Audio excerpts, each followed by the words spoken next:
Hello, I'm Justin. Hey, I'm Justin. So you want to make a pop song? Do you want to make a pop song in your room? Fuck, I don't know. I'm Justin. I'm going to be showing you how to make a pop song. Before we jump into how I produced the song, here's an example of what the song sounds like.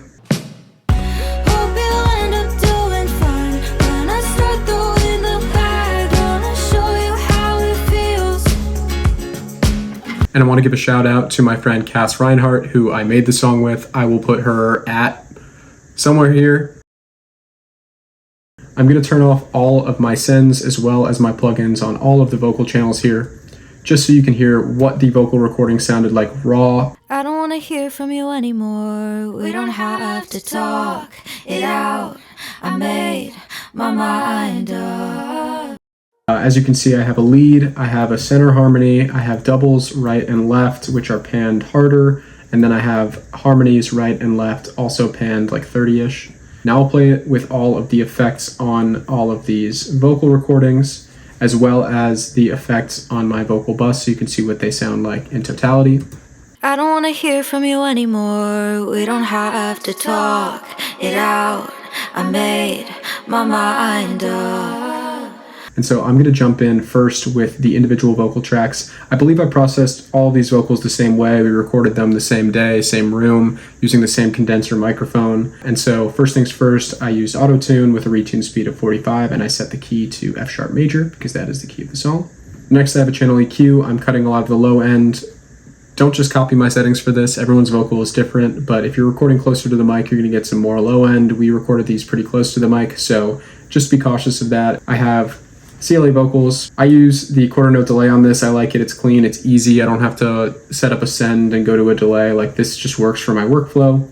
And then I like using the compressor on this thing. I think it sounds really nice. I'm not sure if it's exactly the same as RVox, but I think it's pretty similar. I have it on the Spank feature, and I have that set at 10. And then after that, I have another compressor, 1176, medium, fast release, medium attack, nothing crazy, ratio of 4. Last thing on these individual vocals is the send. I am sending to a bus with a reverb. So I have a decay time of 2 seconds roughly, mix of 100, and then I like using the low and high cut features here just to make sure the reverb is not getting in the way of the lead vocal. And the other thing to note here is before the reverb, I have this compressor. And what this is doing is I'm sidechaining it to my lead vocal. When the lead vocal is playing, the reverb is not getting in the way of that, but when the lead vocal stops, then you can actually hear the reverb kind of wash things out. And then in my vocal folder, again, I have another channel EQ where I'm sculpting the low end.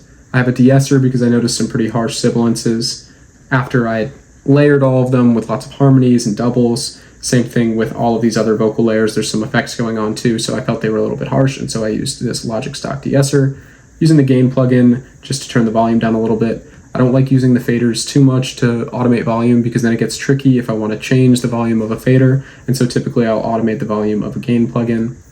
And then last thing, I have a limiter. Here you'll see that I didn't change anything on the limiter, and that's just because I want to prevent clipping at the end of my channel. This song was acoustic guitar centered. I recorded the guitars in open D. The chord progression on the guitar is B, B flat minor, C sharp major, which is essentially just a 4, 3, 5.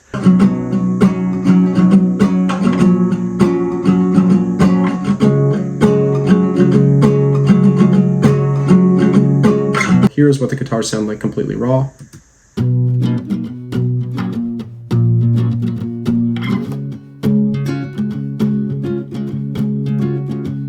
This is what the guitars sound like with all of the processing I did.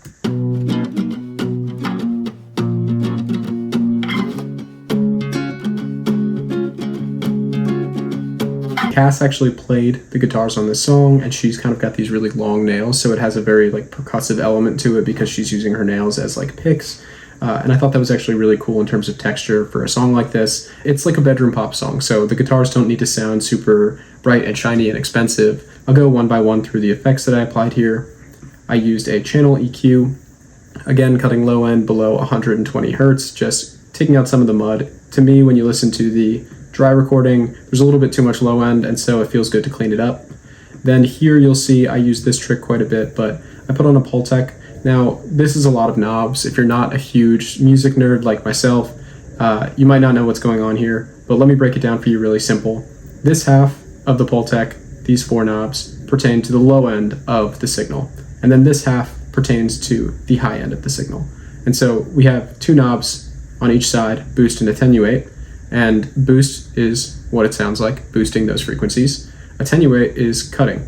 And so here you would select the frequencies in the low end, 20 hertz, 30, 60, 100, that you would want to boost or attenuate. So you can see here, I'm not doing anything. I'm not boosting or attenuating 30 hertz. Here, you can set the bandwidth for the high part of this. And so here I have the bandwidth between 6 and 7, and then I'm boosting around 4, and I'm not attenuating at all. And so really what's going on here is I am boosting 4 out of 10 at 8 kilohertz. And really what this does is it makes the guitar sound a lot more shiny. I'll play it without it, and then I'll turn it on midway through.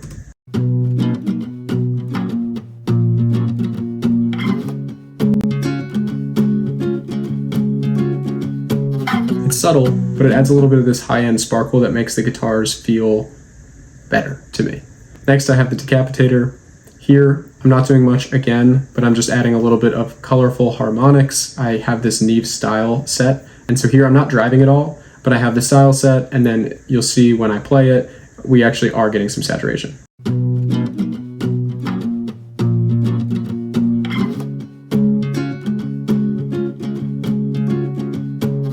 Then I have an 1176.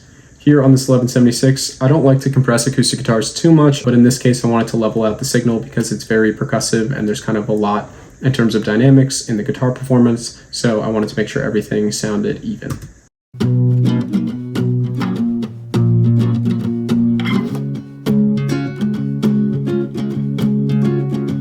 Really getting around 6 decibels of compression.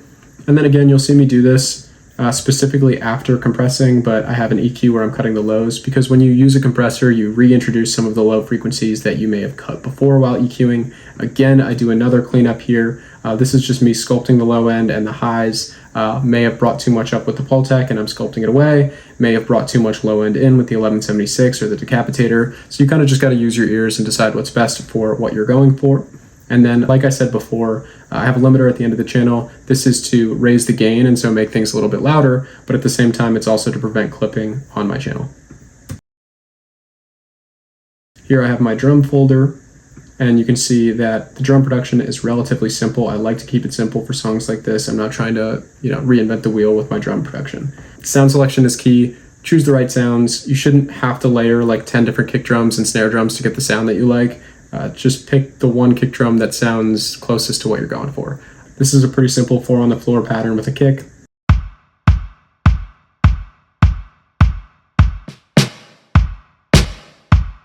So let me play you what the drums sound like with no effects on.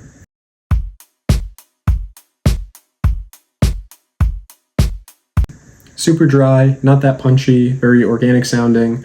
And then here is what the drums sound like with their processing on.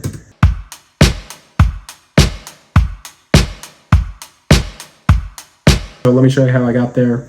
I will first turn off all the effects on my drum folder, and then we will go individually through these tracks. So on the kick here, I have an EQ doing nothing. I was probably just checking on what the kick looks like, but here I have a transient shaper, free plugin from Kilohertz, really love it. Here I'm just boosting the attack 9%, very small amount.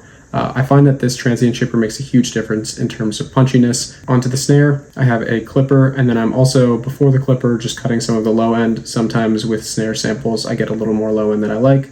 The clipper does a couple of things. The first thing being it prevents me from digitally clipping on the channel, kind of like a limiter does. And so here I have this set to like -0.9, and then I'm just boosting the gain so that we're kind of clipping the tips of the snare a little bit. And you can see the difference when I turn this off.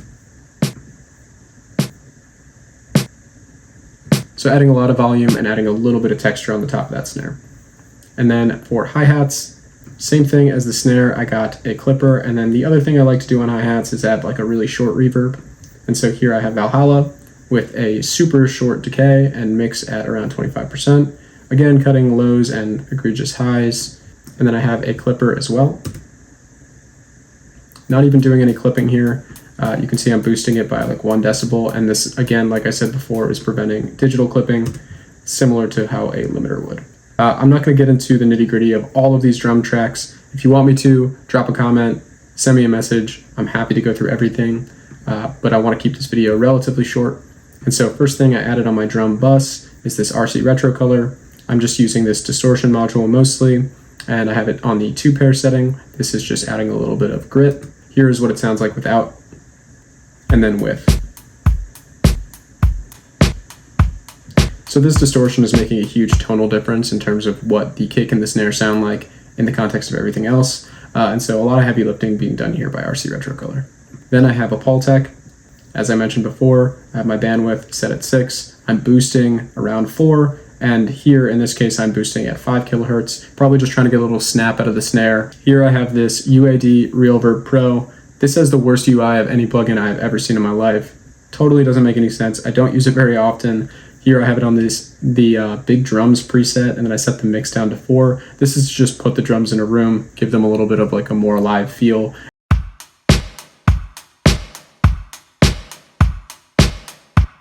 Next, we got a clipper here, preventing digital clipping, also adding a little bit of gain in 2 different places, and then clipping some of these snare signals, as well as the very peaks of the kicks.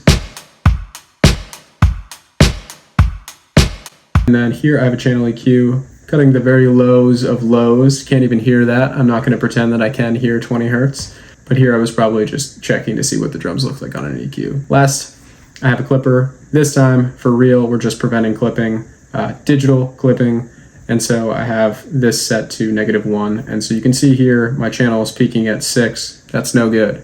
And so here, when I put this clipper on, we're now at -1.5. Hope you'll end up doing fine when I start throwing the bag. Gonna show you how it feels. I'm going to jump into the bass, and I'm going to keep this section pretty short because I didn't do too much for the bass of this song, and I don't think you need to do too much for the bass of your song, depending on the genre. Here, I want to stress keeping things simple, playing root notes, following what's going on with the chords in the song. I used VST basses, but obviously use live bass if that's what your song calls for. I like using live basses on mine, so much so that I used a VST bass that sounds like a live bass, and this I believe was like just the Labs DI bass plugin. And then in the hook, I made a big Reese bass. I usually just take a saw wave and then kind of filter it out and maybe use some distortion, again with a filter. Nothing too complicated. If that didn't make any sense to you, I'm happy to break down how to make a bass using a wavetable synth. One thing you'll see that I'm doing on the bass and the hook specifically is I'm using Kickstart. This is just like auto sidechain compression. It works really well when your song's 4 on the floor like this one. So I have Kickstart at 100% mix. Normally that's a bit aggressive, but I like doing that on the bass just so the bass gets out of the way of the kick drum. So I will play you what the bass in the verse sounds like.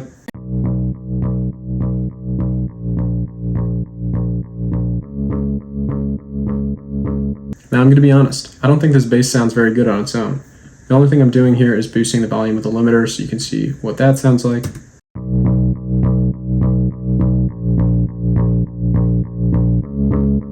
But it doesn't matter if it sounds good on its own.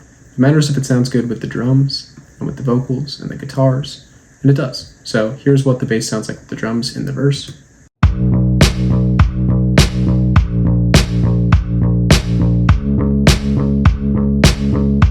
And then what the hook bass sounds like with no effects.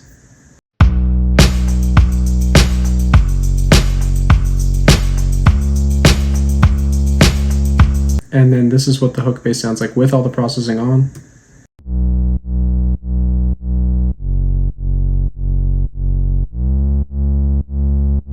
So going through one by one, like I said before, using Kickstart to sidechain to the kick. Because we have a 4 on the floor pattern, I don't have to do anything fancy here. I have the mix set at 100%, so that is what's causing this pulsing, ducking effect.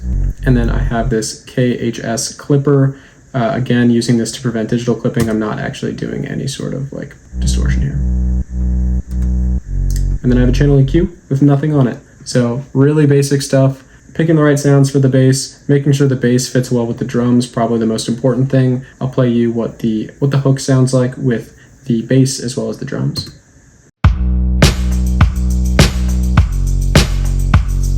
Hell, I'm gonna put the guitars in there too.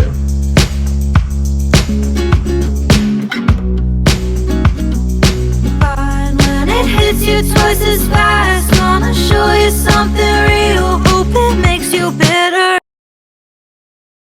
Last thing, synths. I'm not an excellent keys player. I did most of this using MIDI and I've since bounced things out, and so I'm not going to try and spend too much time on this. I'll turn all the effects off on my synth folder and we'll go through these channels and see what they sound like on their own. First, I have this brassy keys section.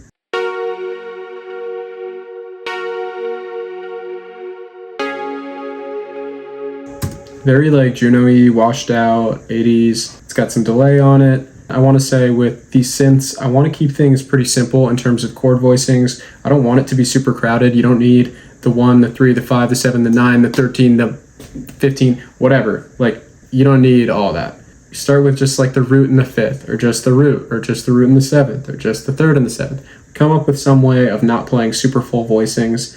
This is not a one-size-fits-all solution. You don't have to do this, but I find that usually less is more in terms of synths, because we already have guitar, we got bass, we have vocals. We don't want the whole mix to be crowded with instrumentation. We want the vocals to shine through and the songwriting to shine through.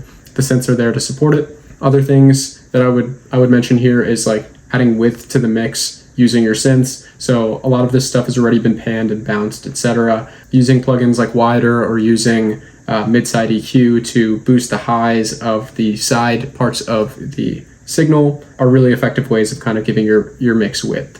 Here I have this gritty keys layer.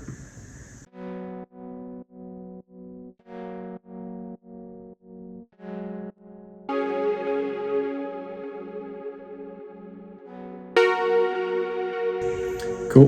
Then I have this little lead layer and I have cut the highs from it with an EQ. Not really doing a whole lot there. Sometimes it's funny to go through these individual layers, but the important part is that they sound good together and in the context of the song.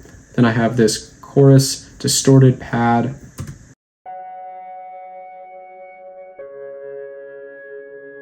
Removing some resonant frequencies with an EQ. I love using Little Alter Boy and the drive knob. A lot of times I will, let's just pull it up. A lot of the time I will put Alter Boy on a pad or some sort of keys noise and I will just like drive it, or I'll automate the drive. I find that this adds like really cool colorful distortion, and that is how I kind of landed on this. I believe I just took like a really organic sounding pad from Labs and then I ran it through Alter Boy's drive knob and just kind of crushed it a bit. And then I have this tiny little Juno fill. Can't hear it in the context of the song, but the artist liked it, and that's important. I'll play you what all of these sound like now with all of their processing on their individual channels, which is not very much.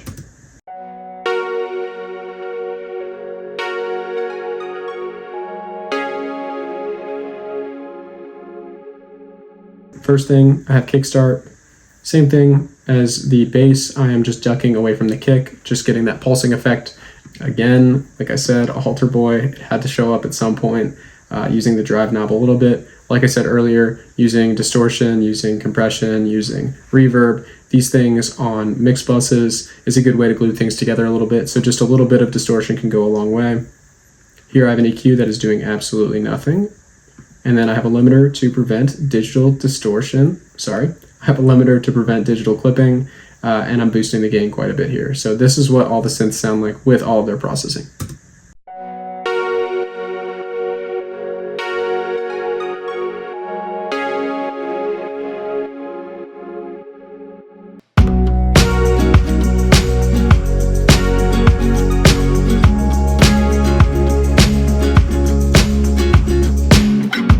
I skipped on some things like some drum layers, some synth layers, pads, whatever it was, because I wanted to keep this video pretty short and concise. But if there's anything that you still have questions on that you feel like I didn't really dive into enough, or you feel like I didn't explain myself well enough in describing why I was using a certain plugin in a certain place, or I did a certain arrangement thing, feel free to ask me in the comments, reach out to me on email, social media, whatever it is. If you want me to produce your song, if you want me to mix your song, if you want me to give you advice, whatever you want help with, feel free to reach out to me. I also have a form in the description of this video where you can inquire to work with me or just chat with me.